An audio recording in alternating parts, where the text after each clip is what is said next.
လောကမှာစားစရာတောက်စရာအဝတ်အစားကောင်းပြီဆိုတဲ့အရာတွေဟာ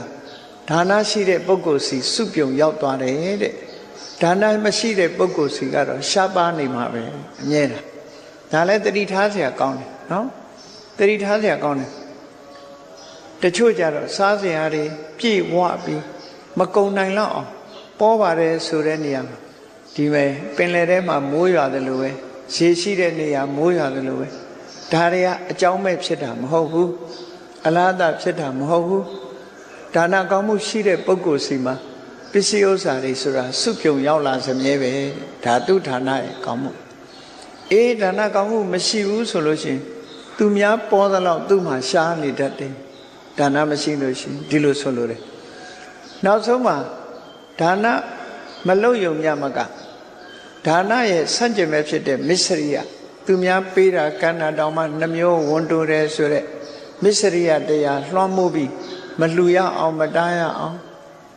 တားမြစ်ပိတ်ပင်တတ်တဲ့ပုဂ္ဂိုလ်မျိုးဆိုလို့ရှိရင်ဒီတဲ့ဆိုးတဲ့အခြေအနေတစ်ခုရောက်သွားဒီတဲ့ဆိုးတဲ့အခြေအနေတစ်ခုသူ့လက်ရောက်ရင်စားပွဲတောက်ပွဲတွေပျောက်သွားတယ်သူ့နားရောက်ရင်ကောင်းလို့ရရတွေအကုန်ပျောက်သွားတယ်အဲ့ဒါလောက်ထိအောင်မကောင်းတဲ့အကုသိုလ်ကလည်းအကျိုးပေးတတ်တယ်ပေါ့ပုံညာစေပုရိသောခရီးတာကုသိုလ်ကောင်းမှုလုပ်ပါတဲ့ဒါဖြင့်လုပ်ပြီးဆိုရင်ရောအဲ့ဒီကုသိုလ်ကောင်းမှုလုပ်ပြီးဆိုရင်ခရီးတာနံပုဏ္ဏပုဏ္ဏချိန်ချိန်ထပ်ထပ်လုပ်ကုသိုလ်ကောင်းမှုလုပ်မယ်ဆိုရင်အချိန်ချိန်လုပ်တစ်ခါလေးနဲ့ဂျင်းနဲ့မနေနဲ့ဘာဖြစ်လို့အချိန်ချိန်လုပ်ခိုင်းတာတော့ဆိုရင်ကောင်းကျိုးချမ်းသာတွေရစေခြင်းလို့လူကလည်းကောင်းကျိုးချမ်းသာတွေရခြင်းဒါကြောင့်ကုသိုလ်လုပ်တယ်ဆိုအချိန်ချင်းထပ်ထပ်တော့ကောင်းတဲ့အလုပ်ဆိုတာထပ်ထပ်လုပ်ဖို့လိုအပ်တယ်ဒါကြောင့်မို့မြတ်စွာဘုရားတံမိဆန္ဒံဂိရာထကုသိုလ်လုပ်ဖို့အတွက်စိတ်ဆန္ဒကိုမွေးထားပါအဲ့ဒီမွေးထားမှကုသိုလ်ဆိုတာဖြစ်တယ်လို့ဒီလိုဟော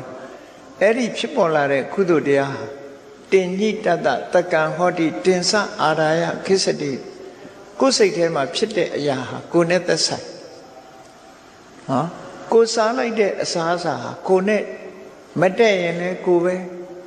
တဲ့လို့ရှိရင်လည်းကိုယ်ပဲအကျိုးပြုမှာပဲဖြစ်တယ်ထို့တူပဲကိုယ်စိတ်နှလုံးထဲမှာဖြစ်ပေါ်သွားတဲ့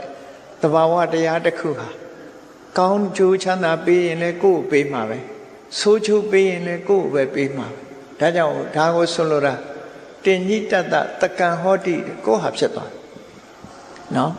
ကိုယ်တဏ္ဍာမှာဖြစ်လိုက်တဲ့သဘာဝတရားတစ်ခုဟာကိုယ်ဟာဖြစ်သွားတယ်ကိုယ်ဟာဖြစ်သွားရင်ဘဝခရီးထွက်တဲ့အခါမှာတင်စအာရာယခိစ္စတိအဲ့ဒါကိုပဲယူသွားရမှာဖြစ်တယ်ဟောတင်စအာရာယခိစ္စတိ